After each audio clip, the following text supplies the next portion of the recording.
आज की इस वीडियो में मैं आपको सुनाऊंगी शनिदेव की व्रत कथा। हे शनिदेव, इस कथा को कहने सुनने और हुंकारा भरने वाले सभी भक्तों के कष्ट दूर करना, सभी भक्तों की रक्षा करना और उनकी सभी मनोकामनाएं भी पूर्ण करना। आइए सुनते हैं शनिवार व्रत कथा। पौराणिक कथा के अनुसार एक बार स्वर्गलोक में सबसे बड़ा कौन, इस प्रश्न पर सभी 9 ग्रहों में वाद विवाद हो गया।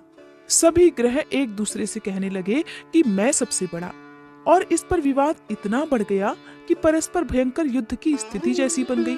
कोई हल ना निकलता देखकर सभी 9 ग्रहों के देवता देवराज इंद्र के पास जा पहुंचे और कहने लगे, हे देवराज, अब तो आपको ही निर्णय करना होगा कि हम में से सबसे बड़ा कौन है। देवताओं का प्रश्न सुनकर देवराज इंद्र भी उलझन में पड़ गए। तब देवराज इंद्र कहने लगे, हे नवग्रहों, आपके प्रश्न ने तो मुझे भी उलझन में डाल दिया है। मैं इस प्रश्न का उत्तर देने में असमर्थ हूँ। हम सभी पृथ्वी लोक में उज्जैनी नगरी में राजा विक्रमादित्य के पास चलते हैं। इस प्रकार देवराज सहित सभी 9 ग्रहों के देवता उज्जैनी नगरी में जा पहुंचे। महल में पहुंचकर जब देवताओं ने उनसे अपना प्रश्न पूछा, तब राजा विक्रमादित्य भी कुछ देर के लिए परेशान हो उठे, क्योंकि सभी देवतागण अपनी अपनी शक्तियों के कारण महान थे। सभी नवग्रहों में से किसी भी एक को छोटा या बड़ा कह देने से उनके क्रोध का शिकार होना पड़ सकता था। अचानक राजा विक्रमादित्य को एक उपाय सूझा, क्योंकि राजा विक्रमादित्य को न्याय के लिए जाना जाता था। इसलिए उन्होंने न्याय करने के लिए विभिन्न धातुओं अर्थात स्वर्ण, रजत, कांसा, ताम्र, शीशा, रांगा, जस्ता, अभ्रक और लोहे के 9 आसन बनवाए। धातुओं के गुणों के अनुसार सभी आसनों को एक दूसरे के पीछे रखवाकर उन्होंने सभी देवतागणों को अपने अपने सिंहासन पर बैठने के लिए कहा। देवताओं के बैठने के बाद राजा विक्रमादित्य ने कहा, आपका निर्णय तो स्वयं हो गया। जो सबसे पहले सिंहासन पर विराजमान है वही सबसे बड़ा है। राजा विक्रमादित्य के निर्णय को सुनकर शनि देवता ने सबसे पीछे आसन पर बैठने के कारण अपने आप को छोटा जानकर क्रोधित होकर कहा, हे राजा विक्रमादित्य, तुमने मुझे सबसे पीछे बैठाकर मेरा अपमान किया है। तुम मेरी शक्तियों से परिचित नहीं हो। मैं तुम्हारा सर्वनाश कर दूंगा। तब शनिदेव ने कहा, सूर्य एक राशि पर 1 महीने, चंद्रमा 2.25 दिन, मंगल 1.5 महीने, बुध और शुक्र 1 महीने, बृहस्पति 13 महीने रहते हैं, लेकिन मैं किसी राशि पर 7.5 वर्ष अर्थात 7.5 जिसे कहते हैं तक रहता हूँ। बड़े बड़े देवताओं को मैंने अपने प्रकोप से पीड़ित किया है। यहाँ तक कि श्री राम को भी 7.5 के कारण ही वन में जाकर रहना पड़ा था। रावण को 7.5 के कारण ही युद्ध में मृत्यु का शिकार बनना पड़ा। हे राजा, अब तू भी मेरे प्रकोप से नहीं बच सकेगा। इसके बाद अन्य ग्रहों के देवता तो बड़ी प्रसन्नता के साथ वहां से चले गए, परंतु शनिदेव बड़े क्रोध के साथ वहां से विदा हुए। राजा विक्रमादित्य पहले की तरह ही न्याय करते रहे।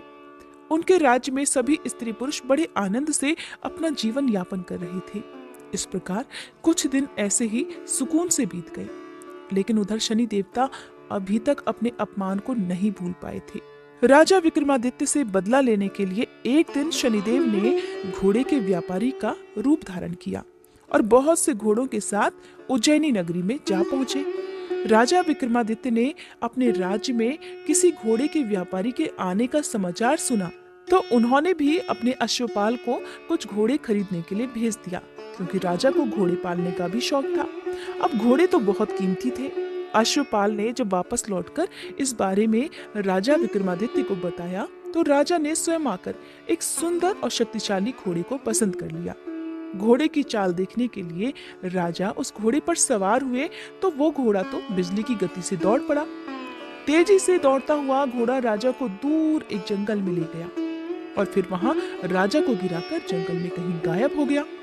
अब राजा अपने नगर को लौटने के लिए जंगल में ही भटकने लगा, लेकिन उन्हें लौटने का कोई रास्ता ही नहीं मिला। भटकते भटकते जंगल में इस प्रकार राजा को जोर से भूख प्यास लगने लगी। काफी दूर तक भटकने के बाद आखिरकार राजा को एक चरवाहा मिला।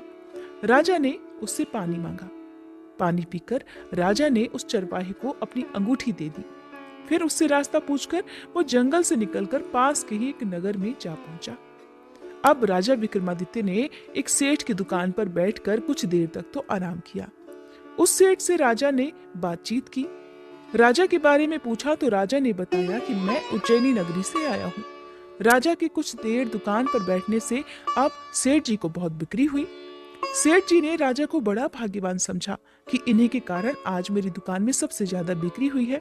तो उन्होंने खुश होकर राजा को अपने घर पर भोजन के लिए आमंत्रित कर दिया और उन्हें अपने घर ले गए। सेठ के घर में सोने का एक हार खूंटी पर लटका हुआ था। राजा को उस कमरे में छोड़कर सेठ कुछ देर के लिए बाहर चला गया। तभी एक आश्चर्यजनक घटना घटी। राजा विक्रमादित्य के देखते ही देखते सोने के उस हार को खूंटी ने निगल लिया। वापस लौटकर सेठ ने देखा कि हार तो वहां पर था नहीं। हार को गायब देखा तो चोरी का संदेह राजा पर ही किया, क्योंकि उस कमरे में केवल राजा ही अकेला बैठा था।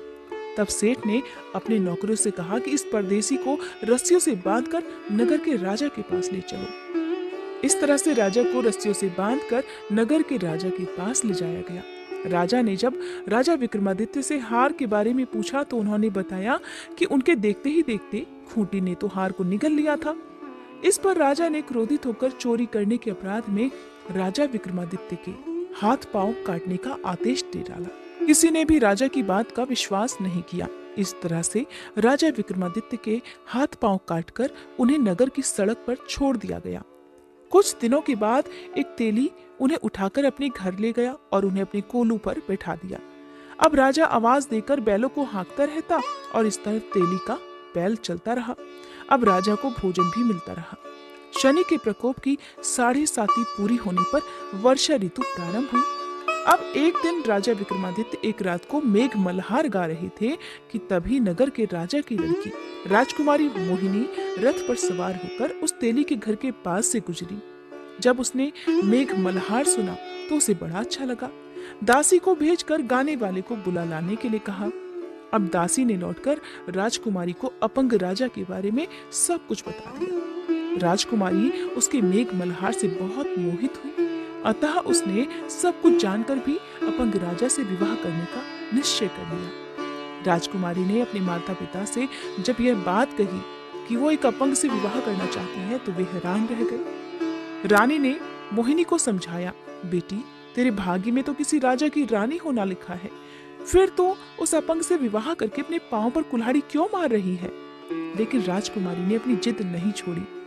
अपनी जिद पूरी कराने के लिए उसने भोजन करना छोड़ दिया और अपने प्राण त्याग देने का निश्चय कर लिया। आखिरकार राजा और रानी को विवश होकर अपंग विक्रमादित्य से अपनी राजकुमारी का विवाह करना ही पड़ा। विवाह के बाद राजा विक्रमादित्य और राजकुमारी उसी तेली के घर में रहने लगे। उसी रात स्वप्न में शनिदेव ने राजा से कहा, हे राजा, तुमने मेरा प्रकोप देख लिया, मैंने तुम्हें अपने अपमान का दंड दिया है। इस प्रकार राजा ने शनिदेव से क्षमा करने को कहा और प्रार्थना करते हुए कहने लगे, हे शनिदेव, आपने जितना दुख मुझे दिया है किसी और को कभी मत देना। तब शनिदेव ने कुछ सोचकर कहा, हे राजा, मैं तुम्हारी प्रार्थना स्वीकार करता हूँ। जो कोई स्त्री पुरुष मेरी पूजा करेगा, शनिवार को व्रत करके मेरी व्रत कथा सुनेगा, उस पर मेरा आशीर्वाद सदा बना रहेगा। इस प्रकार प्रातः काल जब राजा विक्रमादित्य की नींद खुली तो उसने अपने हाथ पांव सही सलामत देखे। ये देखकर राजा को बड़ी खुशी हुई। उसने मन ही मन शनिदेव को प्रणाम किया। राजकुमारी भी राजा के हाथ पांव सही सलामत देखकर आश्चर्य में डूब गई। तब राजा विक्रमादित्य ने अपना असली परिचय देते हुए शनिदेव के प्रकोप की सारी कहानी रानी को कह सुनाई। सेठ को जब इस बात का पता चला तो वो दौड़ा दौड़ा तेली के घर पहुंच गया। राजा के चरणों में गिरकर क्षमा मांगने लगा। राजा ने उसे क्षमा कर दिया क्योंकि ये सब तो शनिदेव के प्रकोप के कारण हुआ था। सेठ राजा को अपने घर ले गया और उन्हें भोजन कराया। भोजन कराते समय वहां एक आश्चर्यजनक घटना घटी। सबके देखते देखते उस खूंटी ने हार उगल दिया। ये देखकर सेठ बड़ा प्रसन्न हुआ और सेठ ने अपनी बेटी का विवाह भी राजा के साथ कर दिया। बहुत सारे स्वर्ण आभूषण और धन आदि देकर राजा को अपनी बेटी के साथ विदा कर दिया। अब राजा विक्रमादित्य राजकुमारी मोहिनी और सेठ की बेटी के साथ उज्जैनी नगरी में पहुंचे तो नगर वासियों ने बड़ी खुशी से उनका स्वागत किया।